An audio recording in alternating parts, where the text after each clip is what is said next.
Tantor Audio, a division of Recorded Books, presents My Soul to Take, a novel of Iceland, by Yrsa Sigurdardottir. Translated by Bernard Scudder and Anna Yates. Narrated by Elizabeth Wiley. Prologue.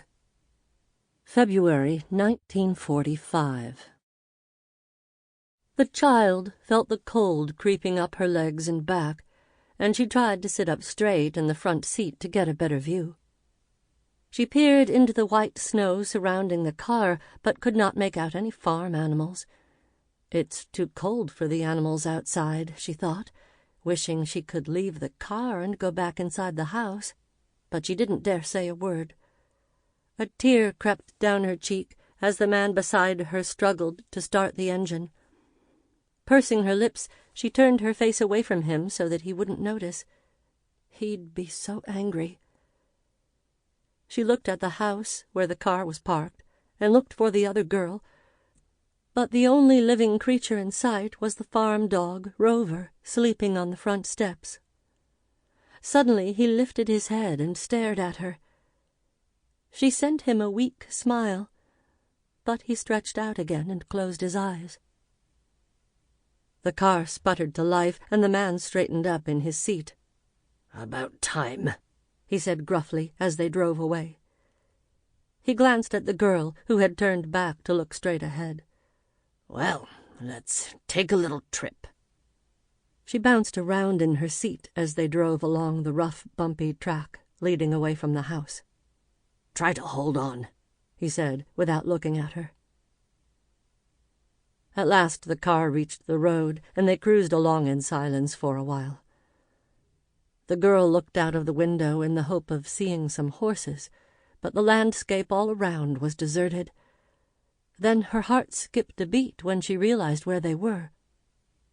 "Are we going to my house?" she asked hopefully. "You could say that." The girl sat up even straighter and observed the scenery more closely.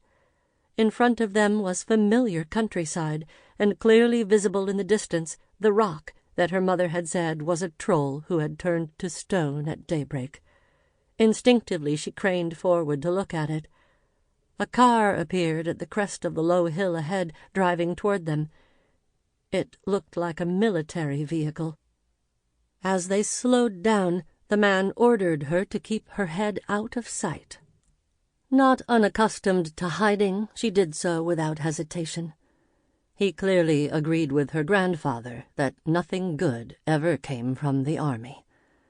Her mother had whispered to her that soldiers were perfectly normal men, just like grandfather, but younger and better looking, just like you.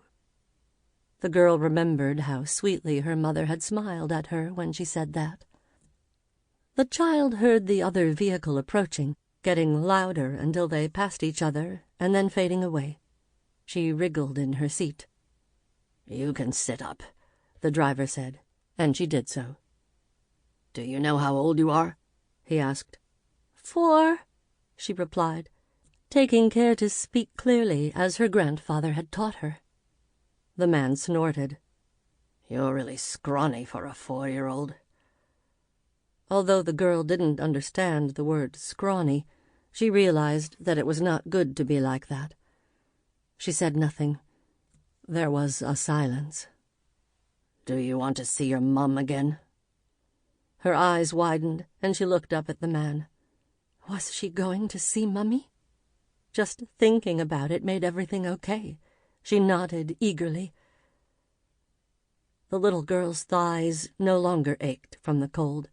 Everything would be nice again. They turned down the road she knew so well. She saw her home and smiled for the first time in ages.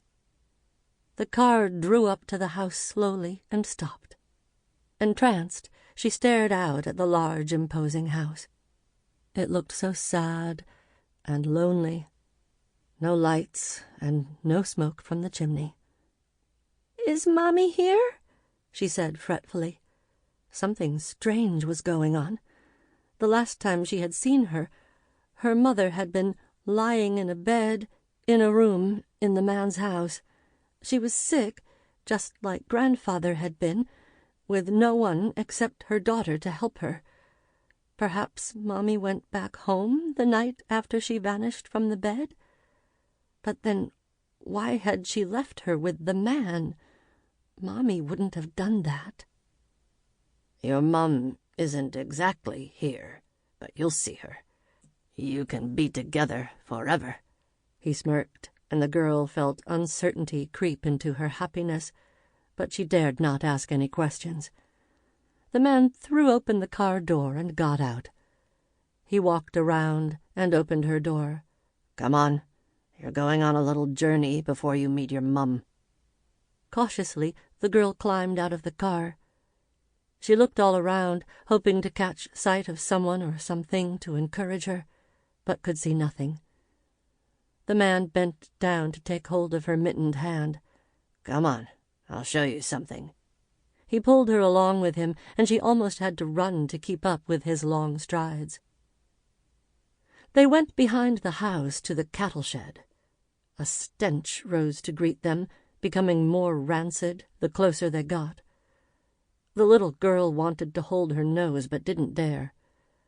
The man's expression implied that he could smell it too. When they reached the shed, he looked through a window, too high for the girl to reach. He leaped back, his hand over his mouth. She hoped nothing awful had happened to the cows, but she noticed that there was no sound from inside. Maybe the cows were asleep. The man tugged her onward again. Bloody disgusting, he said. When they had walked a short distance from the cattle shed, he stopped and looked at the expanse of snow. He relaxed his grip on the girl's hand. Where the hell was it? He muttered irritably. He scuffed at the snow with his shoe. The child stood still while he searched in the snow. She wasn't happy anymore. Mommy wasn't here. She wouldn't be under the snow. She was ill. Swallowing her sobs, she half whispered, "Where's my Mommy?" "She's with God," he answered, still poking around with his foot. "With God?" she echoed, baffled. "What's she doing there?" The man snorted. "She's dead. That's when you go to God." The child didn't really know what that meant. She had never met anyone who was dead. "God's good, isn't he?" She wasn't sure why she said this. She knew the answer, because her mother and grandfather had often told her God was good, very good. "Will she come back from God's house?" she asked hopefully. The man exclaimed triumphantly and stopped digging. "Here it is, at last." He bent down and dusted the snow from the ground with his gloved hands. No one comes back from God. You'll have to go to him if you want to see your mum." The girl stiffened. What did he mean? She watched as he brushed the snow away to reveal a familiar steel hatch, the one in the field where her mother had forbidden her to play. Could God be down there? The man stretched before bending down again to open the heavy trap door. Glancing at the girl, he smiled again. She wished he wouldn't. He beckoned her over. Hesitantly, she walked toward him and the yawning black space that had been revealed beneath the hatch. "Is God down there with Mommy?" she asked tremulously. The man was still grinning. "No, he's not there, but he'll come and fetch you from there later. Come on." He gripped her skinny shoulder and pulled her closer to the hole.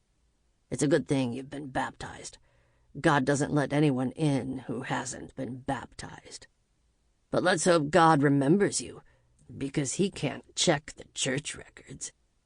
The man's smile turned even colder. "Maybe we should make doubly sure and go through the ceremony again. I don't want God to refuse to take you." He laughed quietly. The girl was not listening. She stared into the abyss as if hypnotized. Her mother would never go into a hole like that. She heard the man muttering something about a quick baptism, but only looked up when he spun her around to face him, placed his snow-filled palm onto her forehead, and said, "I baptize you in the name of the Father, the Son, and the Holy Ghost. Amen." He opened his eyes and stared at her. Although her forehead stung terribly from the cold, the expression in his eyes chilled her more. She twisted her head away and put her hands in her anorak pockets. She was frozen, and her woolen mittens offered little protection from the sharp wind. She felt something in her right-hand pocket and remembered the envelope. A deep apprehension seized her, momentarily eclipsing her fear of the man. She had promised her mother that she'd deliver the envelope, and now it seemed that she would fail her. This was the last thing her mother had said to her, and the child remembered clearly how much it had seemed to matter. She felt a tear trickle down one cheek. She couldn't give the envelope to the man, because her mother had expressly told her not to. Biting her lower lip, the girl didn't know whether to speak or keep quiet. She squeezed her eyes shut and wished that instead of standing here she was lying by her mother's side, and that nothing had changed. Then she opened her eyes, and they were still standing there, she and the man. A sense of hopelessness overcame her, and she wept silently, letting the tears run down her cheeks into her scarf. The man took her by the shoulder again. "God will give you a good welcome now. Do you know any prayers?" Nervously she nodded. "Good." He looked down into the hole. "I'm going to put you down there now, and God will come and collect you later. It's best if you say your prayers until he comes. You'll be cold, but then you'll fall sound asleep, and before you know it, you'll be with your mother in heaven." At this, the child started crying harder, trying desperately to stifle her sobs. This wasn't right. Why couldn't God just come and get her now if he was so good? Why did she have to go down into that dark pit? She was afraid of the dark, and this was a bad place. Her mother had told her so. The girl looked at the man and knew she was going down there whether she wanted to or not. She was rooted to the spot, although her instincts told her to run as fast as she could. Through the tears in her eyes, she looked at the hardened face of the grown-up and begged in a small voice, "Please." The man simply stared back, and his expression showed no mercy. "Please," she repeated. "Please don't make me."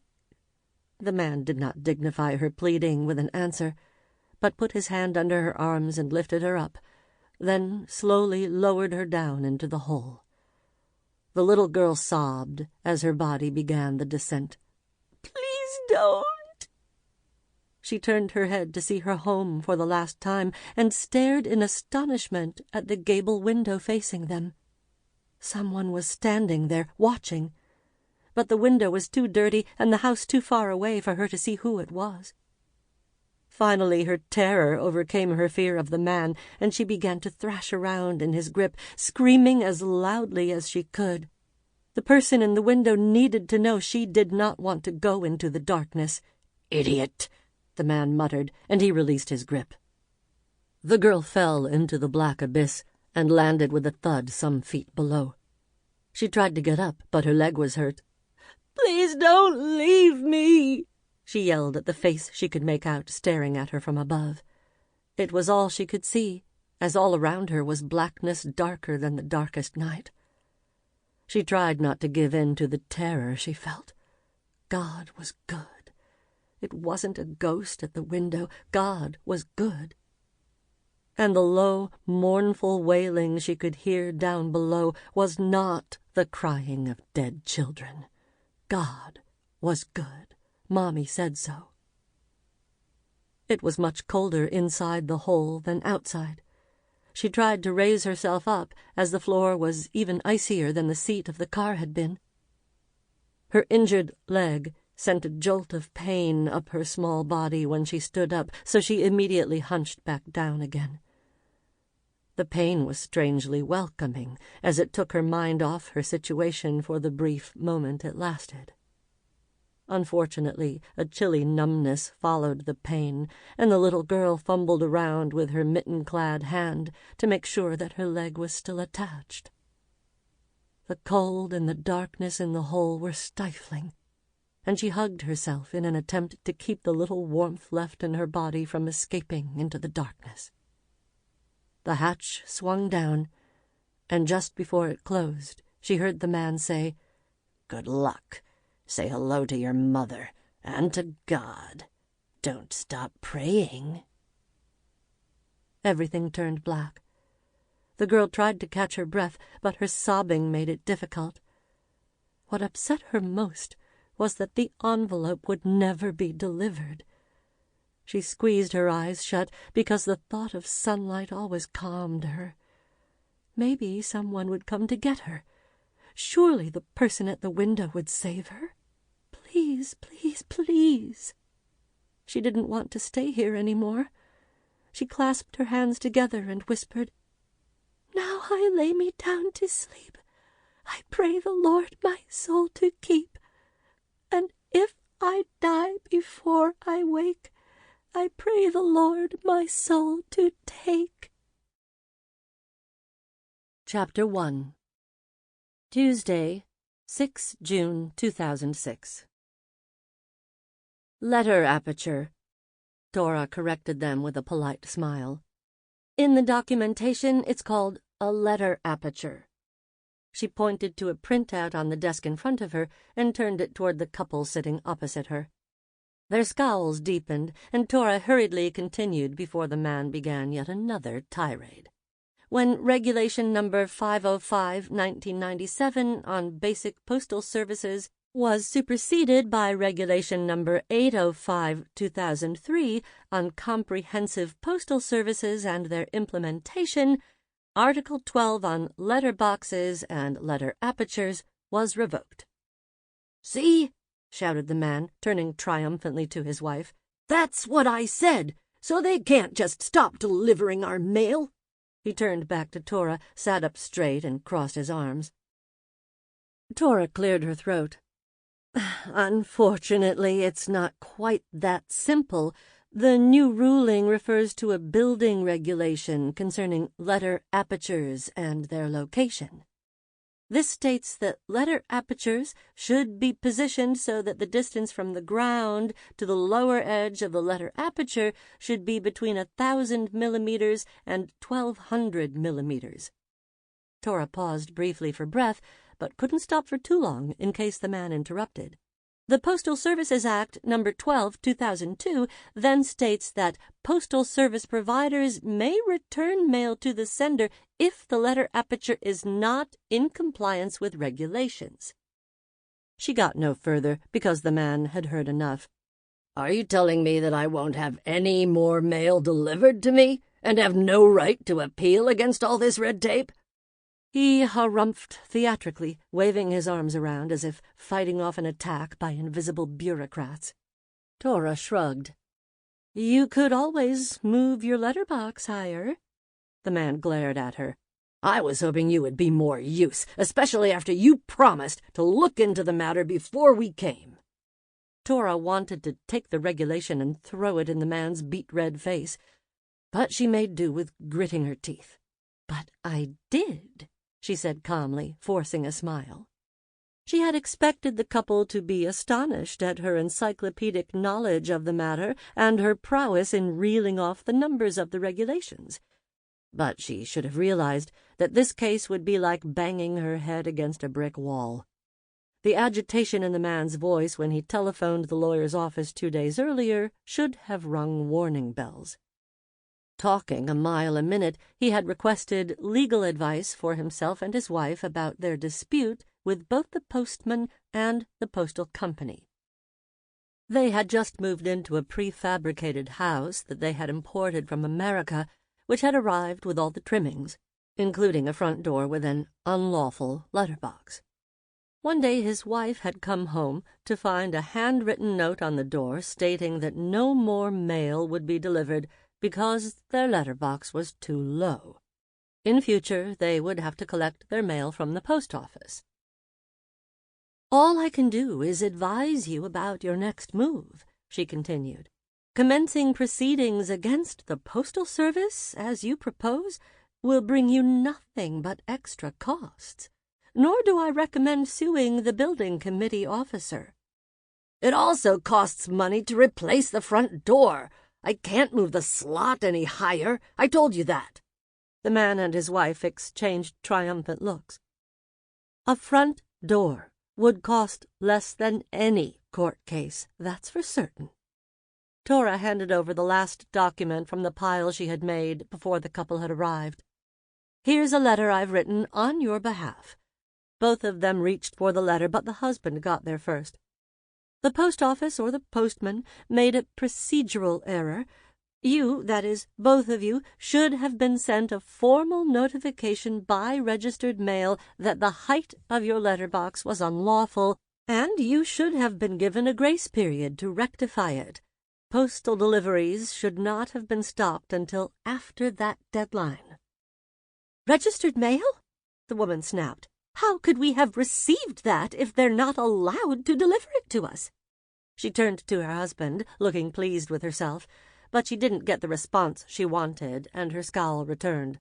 "Oh, come on, don't be so pedantic," he snarled. "Registered mail doesn't come through the letterbox. You have to sign for it." He turned to Thora. "Go on." "This letter insists that the Postal Service follow the correct procedures, send a registered letter requiring rectification, and grant you a reasonable deadline. We'll ask for 2 months." She indicated the letter, which the man had read and handed to his wife. "After that time there's not much we can do, but I suggest that you move the letterbox to the right height. If that can't be changed and you choose to keep the front door, you can get a mailbox. The hole in it must be within the same height range as for doors. If you opt for that, I advise you to use a tape measure when you put it up to prevent any further disputes." She smiled thinly at them. The man glowered at her as he thought it over. Suddenly he grinned nastily. "Okay, I get it. We send the letter, get the registered letter back, and have 2 months when the postman has to deliver our letters irrespective of the height of the letterbox, right?" Thora nodded. The man stood up, victorious. "He who laughs last laughs loudest. I'll go and post the letter now, and as soon as I'm given a deadline, I'll lower the letterbox right down to the threshold. When the deadline runs out, I'll get a mailbox. Come on, Gerda." Thora accompanied them to the door, where they thanked her and took their leave, the man eager to send off the letter and start phase 2 of his little war with the postman. Walking back to her desk, Thora shook her head, astonished at human nature. The things people worried about. She hoped postmen were well paid, but had serious doubts that they were. No sooner had Thora sat down than Bragi, her partner in the small legal practice, put his head around the door. He was an older man and specialized in divorce. Thora couldn't face handling those cases. Her own divorce had been quite enough for her.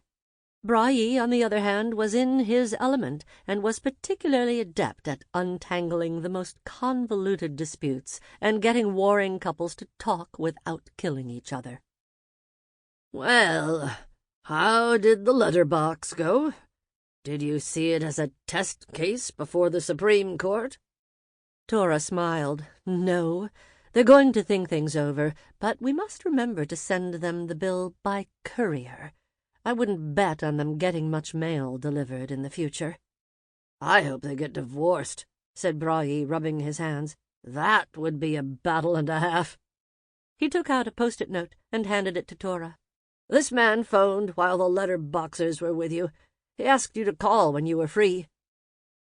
Thora looked at the note and sighed when she saw the name. Jonas Juliusson. "Oh, great," she said, looking up at Bragi. "What did he want?" Just over a year before, Thora had helped a wealthy middle-aged businessman draw up a contract for his investment in some land and 2 farmhouses on the Snæfellsnes peninsula. Jonas had made a quick fortune outside Iceland by acquiring half-bankrupt radio stations that he turned around and sold at a huge profit. Thora was not sure whether he had always been odd or whether having money had turned him eccentric. Right now he was into New Age philosophy and planned to build an enormous holistic center-cum-spa hotel where people would pay to have their physical and spiritual ills cured using alternative therapies. Thora shook her head as she thought about him. "Some hidden structural defect in the building, I understand," Breuil replied. "He's unhappy with the property." He smiled. "Give him a call. He wouldn't speak to me. He claims your Venus is ascendant in Cancer, which makes you a good lawyer." Breuil shrugged. "Maybe a strong astral chart is just as good a qualification as a law degree. What do I know?" "What a fruitcake," said Thora, reaching for the telephone. Jonas had kicked off their professional relationship by drawing up her astral chart, which turned out favorably. That was why he hired her. Thora suspected that the larger law firms had refused to provide Jonas with information about their lawyer's exact time of birth, and he had been forced to approach a smaller one. There could scarcely be any other explanation for a man of his wealth choosing to deal with a company with only 4 employees. She dialed the number that Breuil had scribbled down and pulled a face while she waited for him to answer. "Hello," said a soft male voice. "Jonas speaking." "Hello, Jonas. This is Thora Gudmundsdottir at Central Lawyers. You left a message asking me to call?" "Yes, that's right. Thank you for calling back." He sighed heavily. "My colleague Breuil mentioned a hidden structural defect in the property. What is it exactly?" asked Thora. She glanced over at Breuil, who nodded. "It's awful, I'm telling you. The building is flawed, and I'm certain the sellers knew about it and didn't tell me. I think it will spoil all my plans out here." "What kind of flaw are we talking about?" Thora asked, surprised. The property had been examined by approved surveyors, and she had read through their report herself. Nothing unexpected had come up. The acreage of the property was as the sellers had stated. It carried all the rights named in the sale description, and the 2 farmhouses that were included with the land were so old that a complete renovation was the only option. "It involves one of the old farmhouses where I had the hotel built, Kirkjustjet, you remember?" "Yes, I remember it," replied Thora, adding, "You know that in the case of real estate, a hidden defect must affect the value by at least 10% of the purchase price in order for the right to compensation to be established. I can't imagine anything on that scale in such an old building, even one so large. Also, a hidden defect must be precisely that, hidden. The assessor's report clearly stated that the buildings needed to be completely renovated. This defect makes the farmhouse effectively useless for my purposes," Jonas said firmly. "And there's no doubt that it's hidden. The assessors could never have noticed it." "What is this defect, then?" Thora asked, her curiosity piqued. She imagined perhaps a hot spring appearing in the middle of the floor, as was said to have happened in Hveragerði some years before, but she couldn't recall there being any geothermal activity in that area. "I know you're not particularly inclined toward spiritual matters," said Jonas levelly. "You're bound to be surprised when I tell you what's going on here, but I beg you to believe what I say." He paused for a moment before coming out with it. "The house is haunted." Thora closed her eyes. "Haunted. Right." "Well, well," she said, twirling her index finger against her temple to signal to Breuil that Jonas's defect was just crazy talk. Bragi moved closer in the hopes of eavesdropping. I knew you'd be skeptical. Sample complete. Ready to continue?